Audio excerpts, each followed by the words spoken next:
talk about today's topic, which is, how do we leverage LinkedIn ads as part of our demand generation activities? And what is the latest and the biggest tips and tricks that we need to understand when it comes to leveraging LinkedIn? And so if you're following along in the agenda, we've got a few things we wanted to cover before we get to Andrea's presentation here in a few minutes.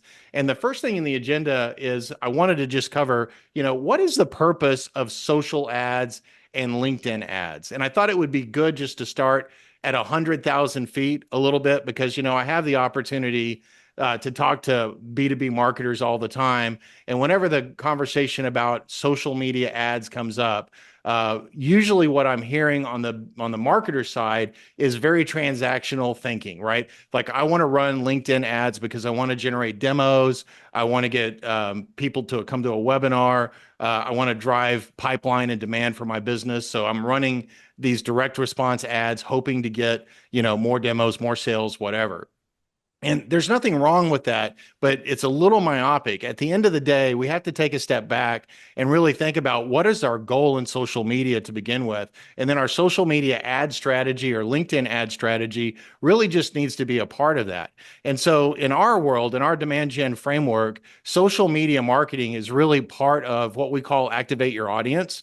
And so in the world of demand today, what we have to do is understand where our buyers are spending time online and then making sure that we're out there in those same channels, having, engaging in conversations with them there. And so one key point that we wanted to really impress on you today before we get into Andrea's presentation is that at the end of the day, social media ads and especially LinkedIn ads is about ensuring that your ideal prospects get information that's going to capture and hold their attention about the problems that you solve. And this is more important than ever.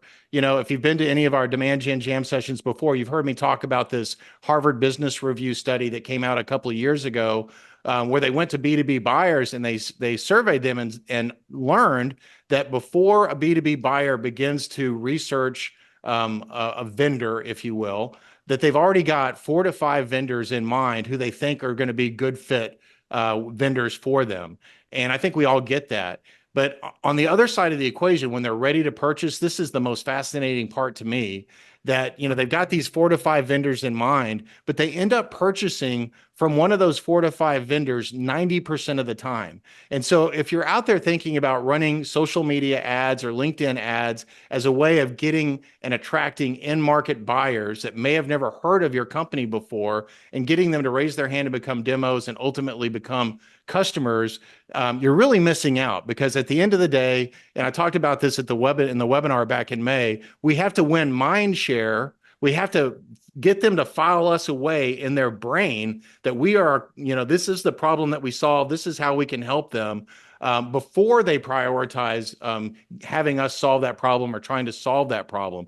And so the reason I wanted to share that with you is that when you think about advertising, it's really not about transactions. And yes and amen, we can do that, but it's really about winning mindshare. What do we need to do to capture the attention of our buyer? What do we need to do to stay in front of them and top of mind so that when they are ready to buy or they do think about solving the problem that we can help them solve, that you are on that short list? And so that's really very important. Now, I've got a link to a resource that's in the bottom of the agenda today. Pavilion and Trust Radius just did a really interesting study. It came out less than a month ago.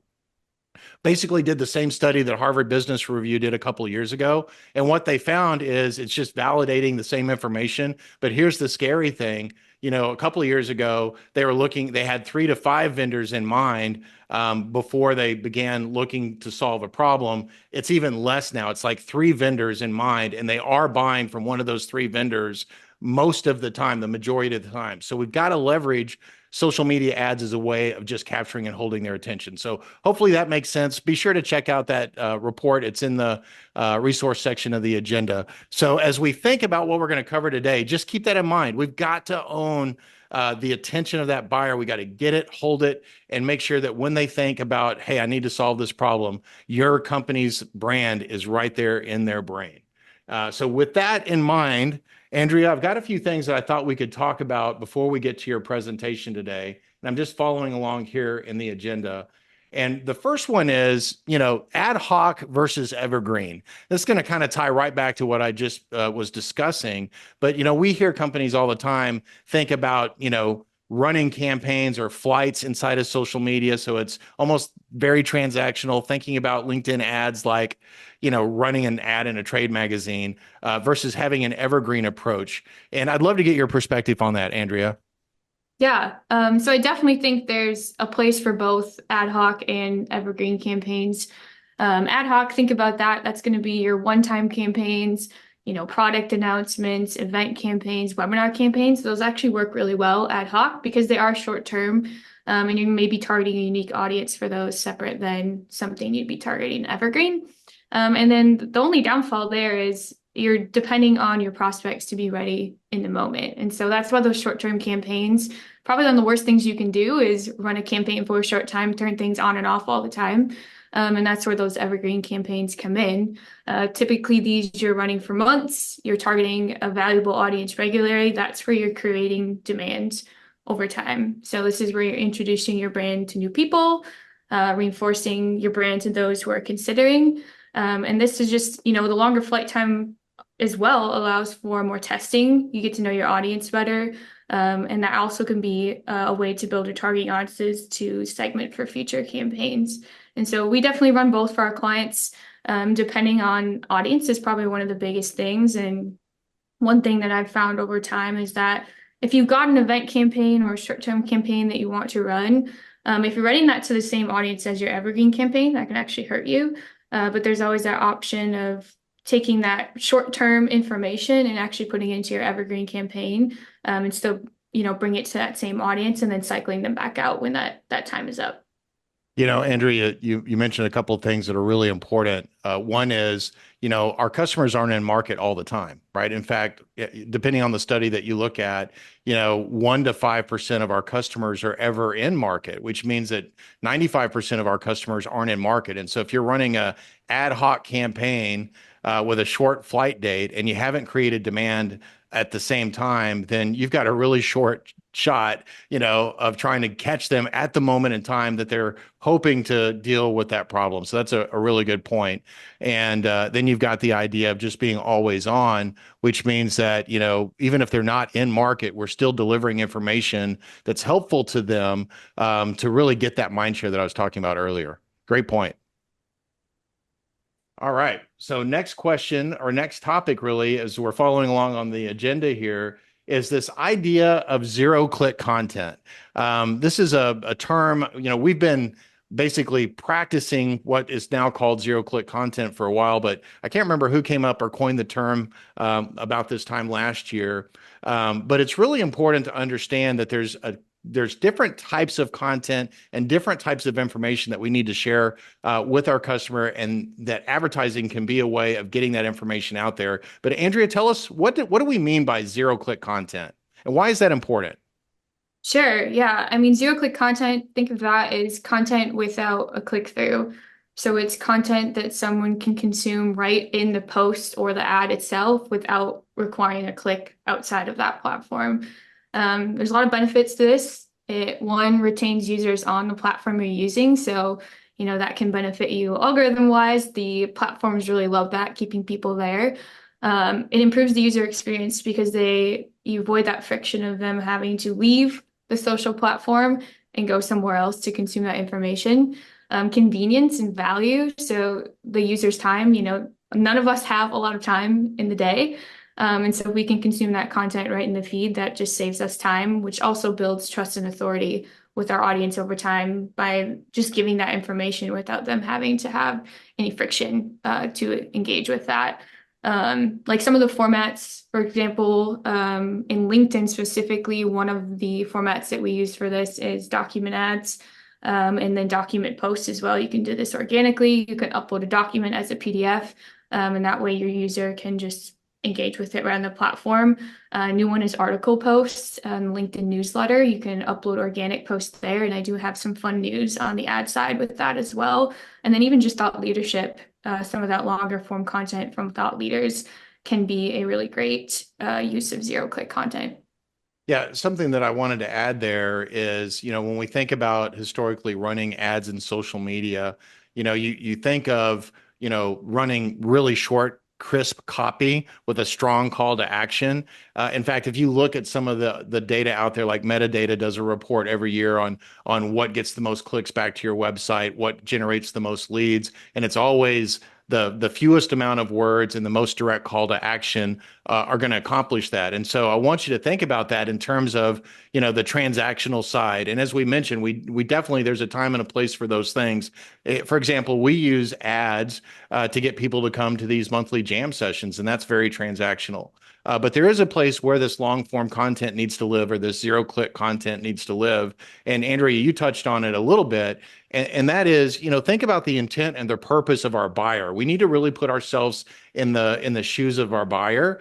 And when they go to a platform like LinkedIn or social media in general, we don't go to those platforms with the expectation to jump to another website. So social media is not like search, right? When we go to search or our customers go to search, they go there with the intent of typing something in, finding a relevant website, and jumping from Google to that website. Well, that's not at all what our buyers are doing inside of social media. They're trying to passively learn, they're trying to stay connected to their peers. That's what they're trying to do. And so, if we're really trying to get their mind share and hold their attention, we need to create content that's in line with what their expectations are. So having good, useful information where we're not clickbaity, but really giving them, delivering on the promise, if you will, right there in the post, especially in top of the funnel stuff, works really well. And thought leadership ads, for example, Andrew, you talked about that.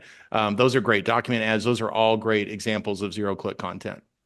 Yeah, one thing to add to that too, Paul, is I think there's the big opportunity to just think about with long form content. Again, if you've got a post promoting a blog and it's a, short copy and then a link, more than likely people are not going to want to get off the platform, go to your blog and read that. But if you're using something like an article post, upload that same information, but in a really user-friendly format, there's just so many benefits to that of getting that content to market faster.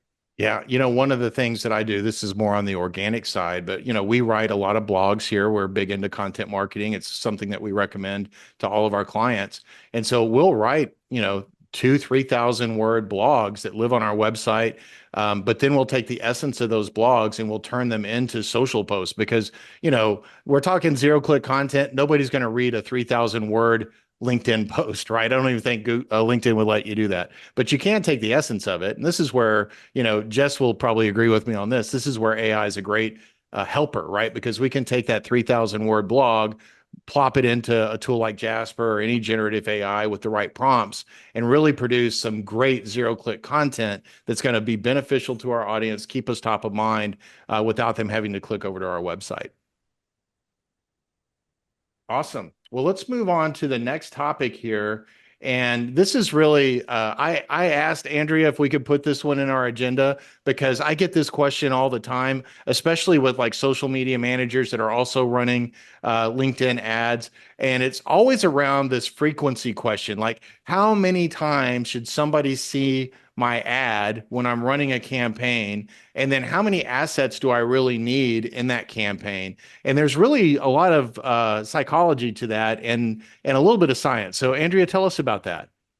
Yeah, so frequency in general, when we're talking about that, that's going to be an ad specifically, it's going to be your total impressions divided by the unique number of people who have seen those ads. And, I pulled this number before this conversation, but this changes all the time. But the average B2B purchase happens after approximately 17 interactions with a brand. But keeping in mind, those 17 interactions don't have to be the same ad. In fact, that's where that line of spammy comes. So, yeah, we get this question a lot, like how do we balance that frequency and how many assets do we run within a campaign to do that? With LinkedIn specifically, they have their own frequency caps, just like other platforms do. And actually, each ad type in LinkedIn has unique frequency caps. But for example, in LinkedIn single image ads, you can have up to 7 impressions per ad in 48 hours. This actually just recently changed. It used to be 5.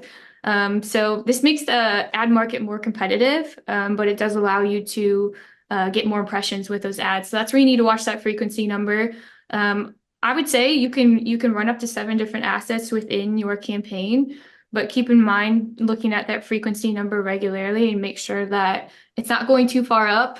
We like to say, maybe with one campaign, 3 to 4 being a good frequency number. But if that gets too high, maybe pull actually the number of assets down so that your ads aren't pushed as frequently, and that'll lower that overall campaign frequency number.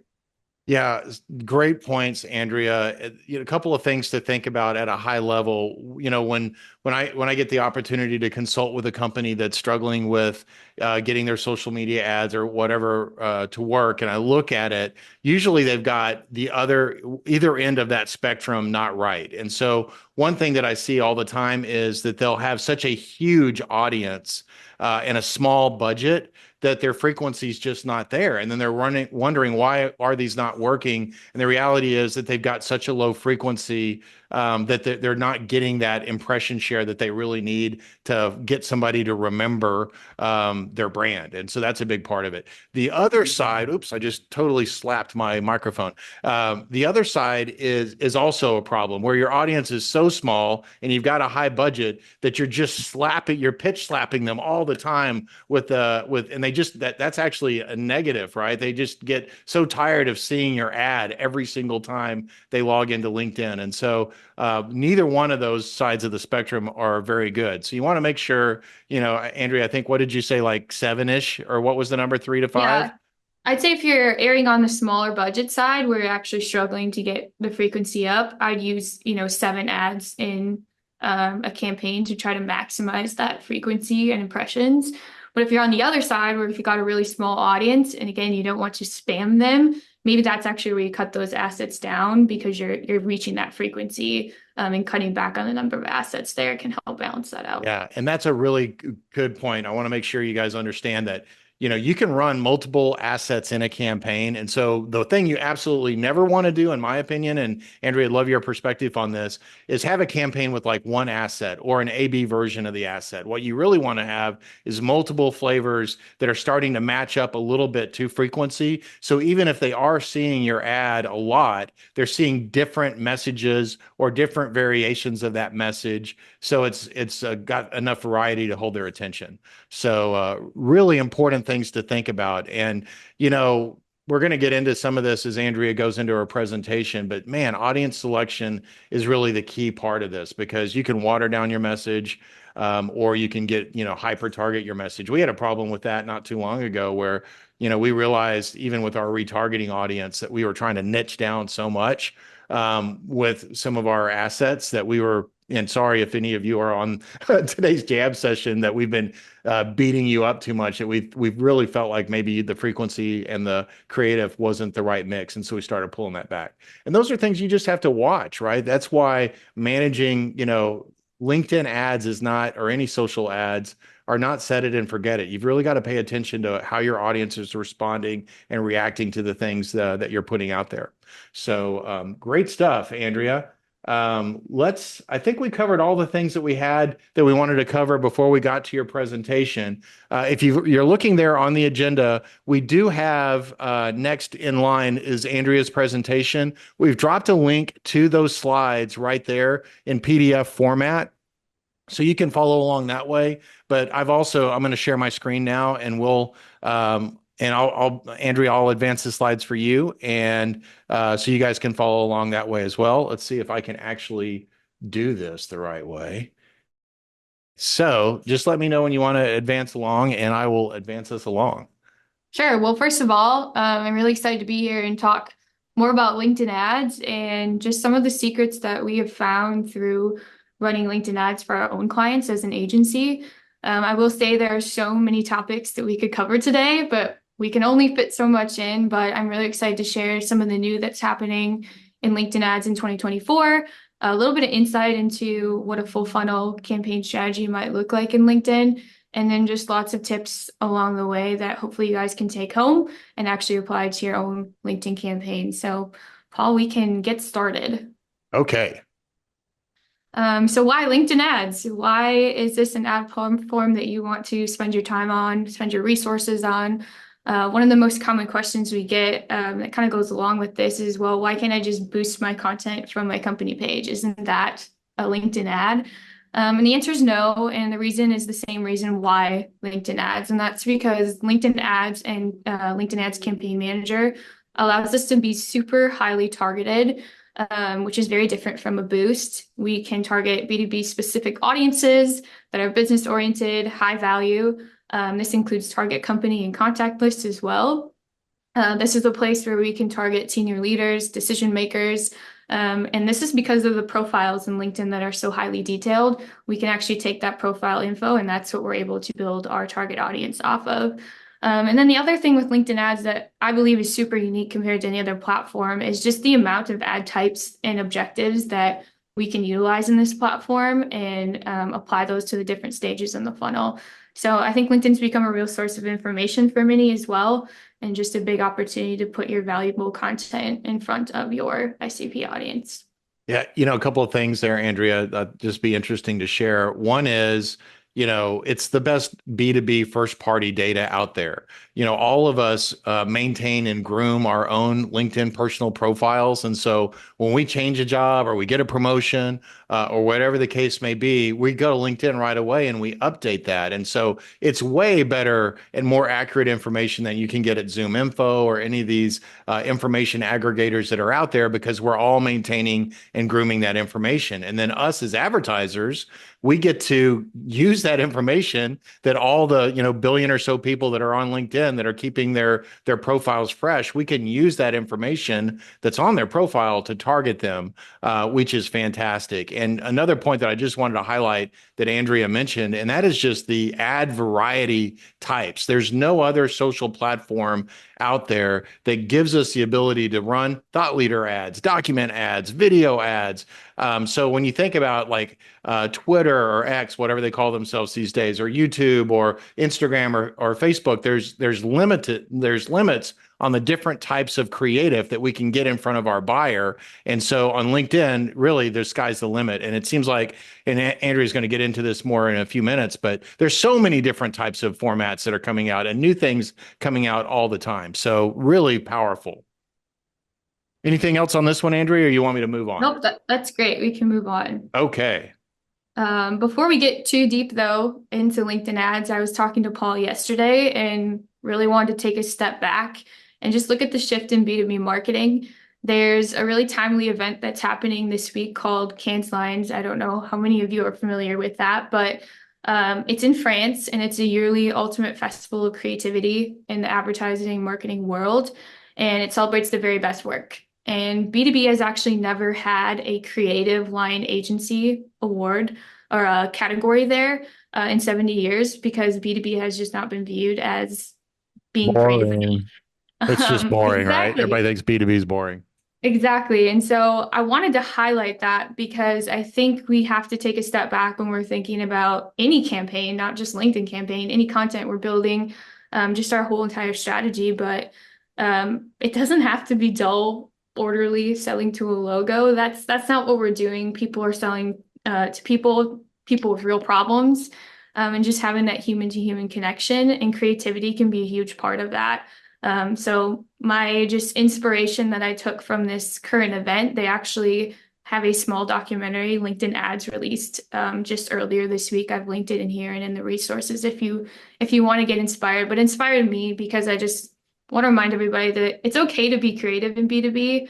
And I think that's something we can continue to do more of. And that applies directly to LinkedIn ads campaigns. Yeah, absolutely. One thing I'll just touch on there too is, and I posted about this morning, B2B marketing is digital marketing. We've been doing digital marketing for B2B companies for 2 decades now. And 20 years ago, getting somebody active in something like ads or whatever, a B2B company, that was a competitive advantage. Just being there and using ads was a competitive advantage because your competition wasn't there as well. But today, everybody's doing digital. B2B marketing is digital marketing, which means that just the fact that you're on LinkedIn and running ads is no longer a competitive advantage. And so when everybody's doing the same thing, it's a level playing field. And so if the playing field is now level, what is the thing that's going to make you stand out? And just like you said, Andrea, it's the creative. We've got to quit thinking about our business as a stuffy suit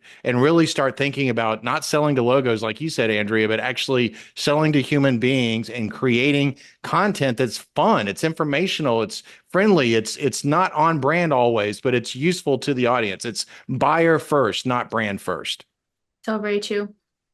Okay, so on to the fun stuff. As we know, as marketers, it is just really, really hard to stay ahead of the game and keep up with all of the changes. So we thought we would share some new that is in LinkedIn ads in 2024. This is not all of it by any means, but we have highlighted a few things that we see as big opportunities in 2024.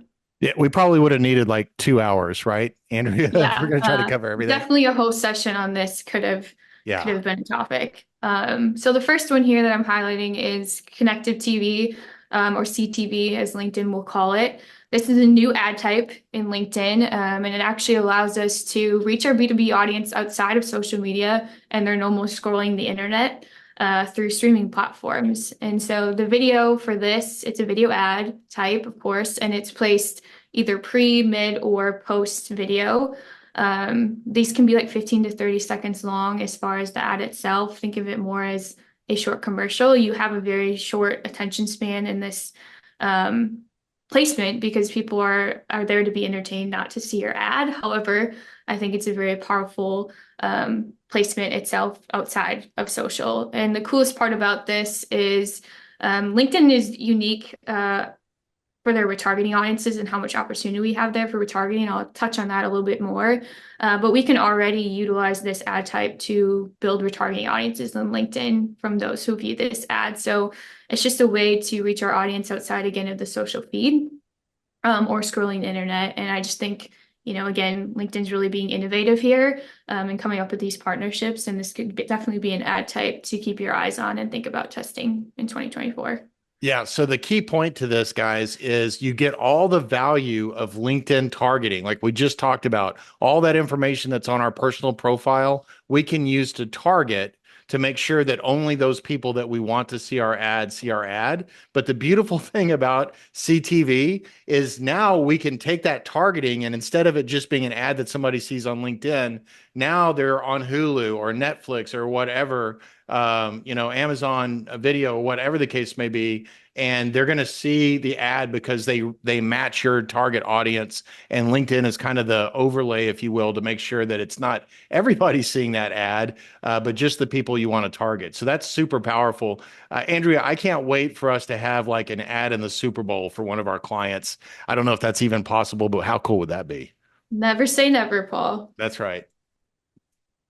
Cool. Well, this is another event or an ad type that's new to LinkedIn. Event ads themselves are not new. That's been an ad type for a while, but this live version of LinkedIn events ads is new. This type of ad is used with the LinkedIn Live feature where you can go live on LinkedIn through some of their streaming partners. So that's the only caveat here is you have to utilize that to utilize this ad type. However, I think it's still something to keep your eyes on because it has a really cool experience. So basically, the ad has three phases. The first phase of the ad when you're running is a promotion of your event. This can help you increase your event attendees. It's actually how we got a lot of you here today, is the promotional version of the event, which is the normal LinkedIn event ad. And then the second phase to the new live event ads is when your event goes live on LinkedIn. LinkedIn will actually accelerate delivery of that ad during the live portion. And that'll be in the feed of your targeted audience. And that can help drive viewers to that live event. And then post-event, it actually turns into an on-demand ad. So LinkedIn still pushes that to your target audience and they can opt in for the on-demand version of that ad. So like I said, this is still really new, but definitely something to keep your eyes on. One tip for this, and this goes for normal event ads as well, if you're not going to use the LinkedIn Live feature, you can still promote your event through LinkedIn event ads, which we would highly recommend in your event strategy. But the creative for these events actually comes from the LinkedIn event post itself. So on your company page, you create the LinkedIn event, And that imagery there is actually also your ad imagery. So just keep that in mind when you're thinking through that creative part of this type of ad. Yeah, I'm super excited about this. We run LinkedIn events as a way to promote this demand gen jam session that we do every month, but we haven't done them as lives for several reasons. Primarily, we just want to drive people to Zoom, and we've got that tightly integrated with our HubSpot instance. But because of this new ad format, I'm very excited about trying LinkedIn Lives just to see, imagine we do these events every single month. If we could do this event, promote it like we already do. We promote this event, every single month.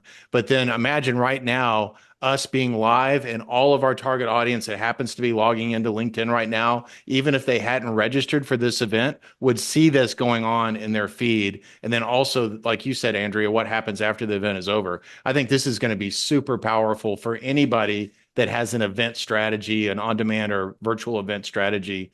Super, super powerful. I can't wait for us to try it. Okay, I think this might be one of Paul's new favorites in LinkedIn ads. So thought leader ads, these aren't brand new to LinkedIn. They have been around for a short time. In fact, I think I tried to look back and it's already been a year of these being released, which Holy is cow, I can't believe mind-blowing it. to me. Yeah, but there have been some additional updates to the thought leader ads, which I think are worth mentioning. And these are utilized to promote content created by thought leaders in your company or in your industry. And the big thing is the or there. We used to only be able to promote thought leader ads from those who were members of your company, but now it can be any eligible LinkedIn member with their permission. So that really opens it up for you to be able to utilize these ad types to push content from influencers, customers, partners. I think this is just really huge. One of the things with this ad type that we're noticing too is these have really, really high engagement because if you think back to our human to human, real person conversation, these look a little bit more organic in the feed because they're coming from a person. And so the engagement is really high. And that actually helps you in the ads market because if your ads have high engagement, they're going to push them out further. So definitely my hot tip there is if you can jump on these thought leadership ads now, I would highly recommend. Yeah, they're great for top of the funnel, and I know you'll talk about that a little bit later on. They start as organic posts, so somebody has to do the organic post first, and then you can boost it. But I'm gonna see if I can point over. I don't know if you guys can see my mouse, but once it starts out as an organic post, but then once it gets promoted by the brand, they add this little bitty promoted by Vindy Digital. I don't know if you can see that right under my face there or right here. So it really doesn't look like an ad. I mean, it still looks very organic, and the engagement on these is through the roof. So it's if you've got thought leaders or subject matter experts, even if you're doing like we were just talking about events, imagine having whoever's going to be the speaker at an event, like Andrea being the speaker at this event. Imagine having her doing some social media posts prior to this event and then boosting that through thought leadership ads. I think it's just a great way of building the street cred of whoever's going to be a speaker at an event. So there's some really cool stuff you can do with those. Lots of interesting ways to play with those for sure. Yeah, and to your point, Paul, if you've got a thought leader in the space that's already posting in LinkedIn, don't reinvent the wheel. Something you can do is actually go to your My Company tab on your LinkedIn page and look at who in your organization has been posting and look at the organic performance, and that might be a good way for you to decide what content might be best for thought leadership, at least to start. Okay, message ads. So this is another ad type that's been around in LinkedIn for quite some time. However, there have been lots of shifts with the message ad features and new things around them. One of them being conversational ads. It's a newer message ad type, and they've also had some newer updates to this ad type. But think of it as like a choose your own adventure. These get delivered into the LinkedIn members inbox. But then it's more of a conversation. So there's different prompts, times you can actually go through a workflow in LinkedIn. They have pre-templates that you can use, or you can build your own. But there's different call to actions people can take. You can customize subject lines, things like that. It's just more of a personalized, interactive way to engage with your audience. This would be more probably a mid-bottom of funnel play. Also, retargeting, I mentioned this again because LinkedIn's unique feature is all the retargeting options you have from LinkedIn ad engagement. and you can actually retarget those. So say you don't have a lot of success, maybe with the initial campaign where as far as call to action, you can actually retarget those that open the conversational ads as well as engage with them. And again, I think that's something really unique to LinkedIn itself. And then the third new thing for message ads is something called click to message ads. On the right-hand side here, the right ad example, that's actually a click to message ad and something we just barely have scratched the surface in testing, but it's actually a single image ad. And the advantage of that is there are limitations to frequency on message ads, so how often a message can get to someone's inbox. In fact, I think it's one every 30 days. At this point, it changes often, but the benefit to the click to message ad is it starts as a single image ad, as you can see on the right. And if someone wants to start a conversation, there's a few CTAs, but this one says start chat. When they click that, it actually opens your conversational ad workflow, and they get a message in their inbox, and then it's more of a one-on-one conversation, personalized message. So the benefit to that is you can actually get a higher frequency of impressions with this single image ad. And if someone wants to chat, they can do so. And that starts that conversational ad experience. Yeah, the thing I love about that is it's all about buyer enablement. We've talked about that a couple of times. And, you said it so well, Andrea, this choose your own adventure. If they want to talk to sales, let them talk to sales. If they don't, give them a good resource. Really good stuff for middle and bottom of the funnel for sure. Okay, the last new thing that I wanted to talk about in LinkedIn ads in 2024. This is so new that not even every account has this yet. It's within the last few weeks, but I'm really, really excited about this one because recently, organically, as we briefly touched on before, LinkedIn article posts through the LinkedIn newsletter feature have really been blowing up organically. And what we're seeing here is that we are going to be able to actually promote that content in LinkedIn ads. So I think this is something, if you haven't considered already posting to a LinkedIn newsletter, definitely do so you can get some of that content up and potentially be able to use this ad type. There are a lot of benefits to this, including, again, getting your long form content closer to your target audience and a lot quicker. So think back to that zero-click content conversation. For example, we've taken some of our blog content, upload as an article, and now we're going to be able to promote that as an ad. And I think that's just such a huge opportunity for all of us to get that long form content in front of our target audience faster. That is super cool. I can't wait for us to try that. I'm stoked about that one. Yeah, that one I'm probably the most excited about just because of its just really big push organically for that type of post. Okay, so full funnel campaigns in LinkedIn, we often get asked, okay, there's so many ad types, objectives, how do we actually apply that to a full funnel strategy? So we're going to walk you through some of that. We'll do a basic overview as well as just a simple strategy for a full funnel campaign in LinkedIn. This is the LinkedIn ad types. Some of these we've covered already. This isn't actually all of them, but probably the most popular group of ad types on LinkedIn. This is probably a pretty good refresher for those who are more familiar, a snapshot for those who are not. Single image ads are going to be more like your display ads. Video ads, you upload a video as your actual creative for the ad. Document ads, as we briefly mentioned before as well, you actually upload a PDF and that becomes the creative of your ad. Someone can walk through that document right in the feed. Carousel ads, and then some of the newer ads that we just talked about are some of the LinkedIn ad types. One thing I wanted to just add as a tip here is you can add a LinkedIn lead gen form to most of the LinkedIn ad types. And the native LinkedIn lead gen form is a huge opportunity because it addresses challenges like a drop-off in gated content when you have, the opportunity to go to a site and then fill out a form. It also avoids false information on lead gen forms. So something cool about the native lead gen forms is it pulls in LinkedIn profile information automatically for a lot of the form fills. So it just makes that experience a lot easier. And a little quote that I pulled is that LinkedIn lead gen forms have increased their conversion rates by 3 times for those that have started to use them in LinkedIn. So that's a big opportunity with the different ad types.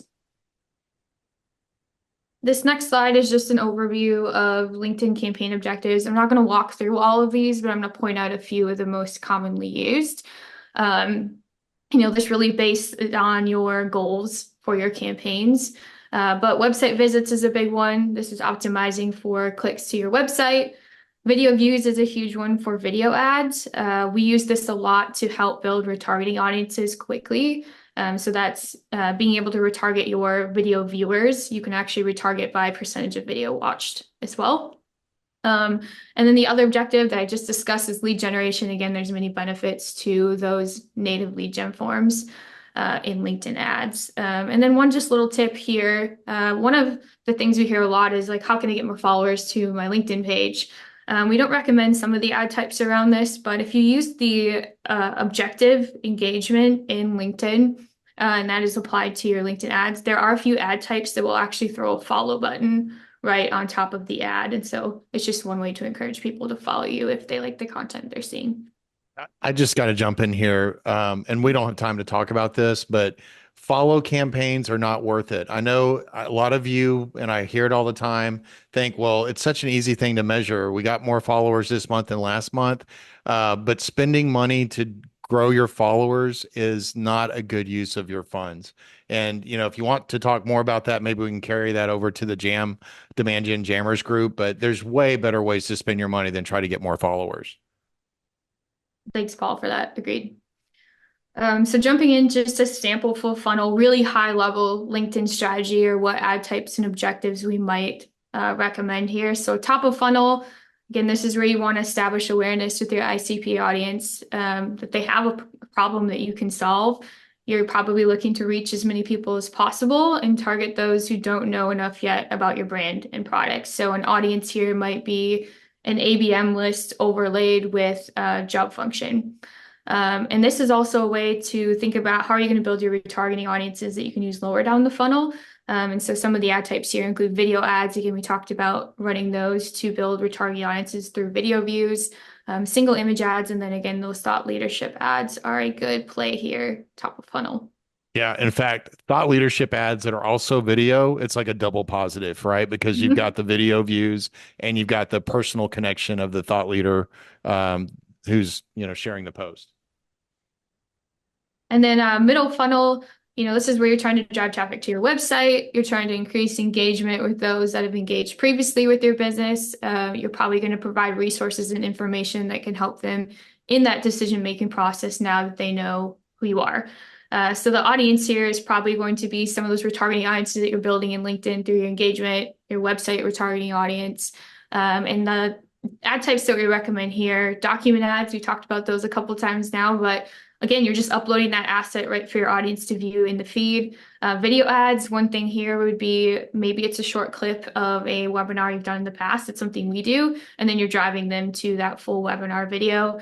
And then event ads, again, we used event ads for this event itself, and using your retargeting audience there is a good place for those in the middle of the funnel. Yeah, retargeting audiences, rock mid funnel. That's almost exclusively. We do it for differently for other clients, but for us, our mid and bottom funnel is almost 100% or is 100% retargeting. And we want to make sure that people that have engaged with us top of the funnel are seeing our mid funnel, but not seeing the top of the funnel anymore. Correct.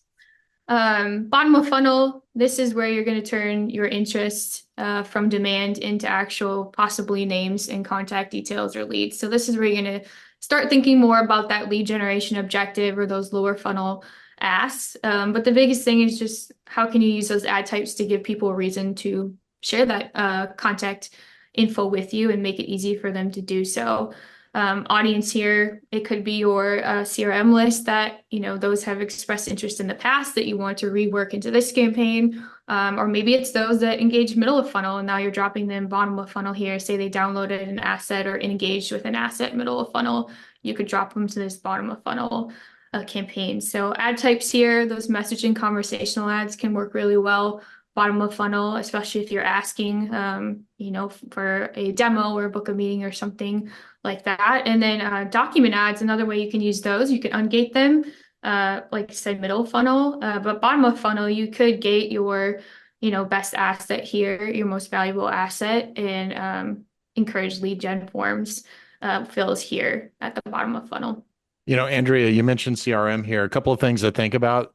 This is a great way to warm up cold leads. So maybe you've got some stuff from 6 months ago, a year ago, that never really advanced very far beyond the MQL. Just run them in through here, or trade show leads. You've got all those badge scans. You're trying to decide what to do with them. Throw them in your LinkedIn campaign and run a mid or bottom funnel strategy against those and see which ones warm up. Okay, so I had to throw a fire tip. I'm giving a lot of hot tips, but I throw a fire tip here in the presentation, and everyone always gets really excited about this because you can spy on your competition. But that fire tip is the LinkedIn Ads library. So this is fairly new to LinkedIn itself. In the past, you were able to get the same information, but it was kind of a pain. Because you had to go to an actual company page and then go to their posts and then go to their promoted posts. And that's where you could see some of the ads that they were running live. But now we have this library. And so I've linked it out here in the resources section. But basically, this library, you can go into it. You can search for any company or advertiser by name, or you can search by keywords. So this is really great for market research or competitor research. We use it all the time.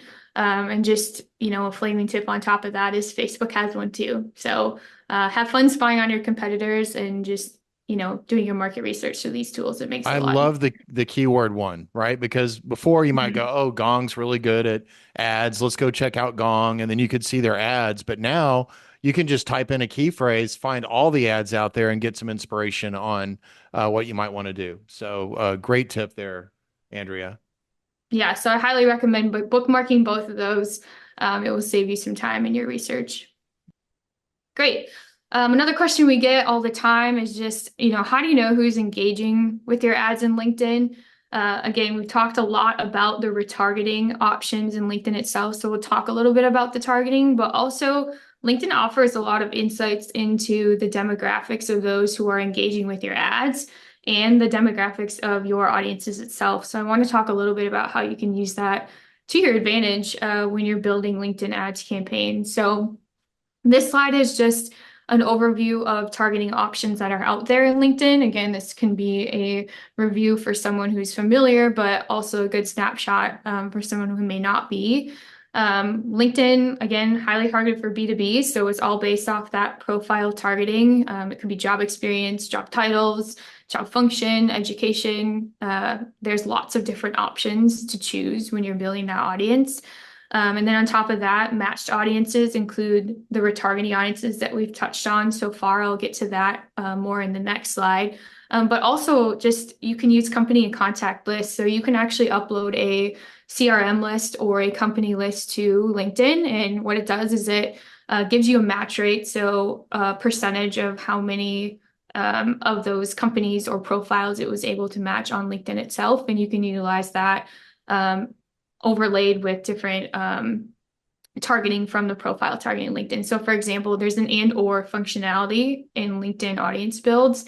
So you can do an ABM list, so a company list and job titles or job function. So there's a lot of layering you can do. You can play with that to try to get your best audience. As far as audience size recommendation, that's probably another question I get all the time, and it can vary, but truthfully, you want to start, top of funnel. 500,000 is probably the target there, but anywhere from 50 to 500,000 is probably your best bet to start. And then the extent of the platform retargeting, again, we're going to go into that a little bit more. I think is just so beneficial in this platform, and it's something you don't find anywhere else. Before I move on to the next slide, one hot tip for targeting. You're going to spend a lot of time building audiences in the LinkedIn platform. So the best thing you can do for yourself is save those audience. There's a feature where you can actually save those audiences and then pull them into future campaigns or just be able to compare really easily, and that will save you a lot of time. So this is the retargeting. This kind of lays out all of those retargeting options that we've talked a little bit about throughout our discussion today. But website retargeting is available on LinkedIn. We kind of skipped over that, but you can get that insight tag on your website. And just like many other platforms, you have that website retargeting option. Company page engagement is one that people forget about a lot, but you can actually engage those or retarget those who have engaged with your company page itself, as well as your LinkedIn event interests. So don't forget about those when you're building those retargeting audiences in LinkedIn. And then on top of that, the ad engagement, we talked about a few of them. You can build retargeting audiences for single image ad engagers, document ad engagers, video viewers, as well as some of the conversational ads and lead gen forms. Truly the Um, most granular retargeting out there, period. mhm. Yeah, for sure. And just due to time, I could go on and on about retargeting and the options there, but just a tip, you can actually upload lists or actually look at your retargeting audiences and get some of the demographic info from these as well to help with other audience builds. So kind of reverse engineering the process. But um, if you go to the next slide, Paul, I'll talk a little bit more about the demographic side. So again, this is something that I think a lot of people don't know is an opportunity in LinkedIn just to use as a tool, but there is a lot of reporting info that you can find here, as well as just demographic info about your audience. And so some of the things that LinkedIn will share with you is if you have a campaign running, you can check and see what companies you're hitting, how many impressions you're getting from to each company, and then how their engagement rate is. So the clicks from each company, job title, job function. There's a handful there that you can look at, as well as performance data like many other platforms. But again, something that I think is the most powerful with this demographics tool is you can actually go in and reverse engineer the process, and you can look at a list and see what demographics on LinkedIn's terms are on that list, as well as those retargeting audiences that you're building over time. It's great to look at those and see what those demographics look like so that when you're going to build or tweak your top of funnel audience, you can actually see who your highest engagers are. Yep, that's awesome. Okay, so we have 1 minute left here, so I'm not going to walk through all of these, but if you go to the next slide, Paul, there's just some take-home tips for you guys around LinkedIn ads. These are some of the things that we come across the most and just things to remember as you're implementing those campaigns. And then I also have some resources on the next slide. A few to point out. There's a LinkedIn Ad Show podcast I really love. We get a lot of information, new information from there, a LinkedIn ads course, and then of course that LinkedIn ad library, as well as our 2024 B2B social media playbook that is on our site in our resources section. Dang, Andrea, you actually got done right at the top of the hour. I'm so impressed. Good job. One Nailed of our it. promises is that we are going to keep these to an hour. I know, Andrea, you had to run really fast through the take-home tips. Great thing to get started a conversation just in our Demand Gen Jammers group. So if you have any questions about anything that Andrea covered today or any of those take-home tips, jump over to the community. Let's get a conversation started there. And be sure to join us in July where we talk about email marketing and demand generation. Andrea, you killed it today. Thank you so much. You guys have a great rest of your week, and we'll see you over in the Demand Gen Jammers group. Take care, everybody. See ya. Thanks all.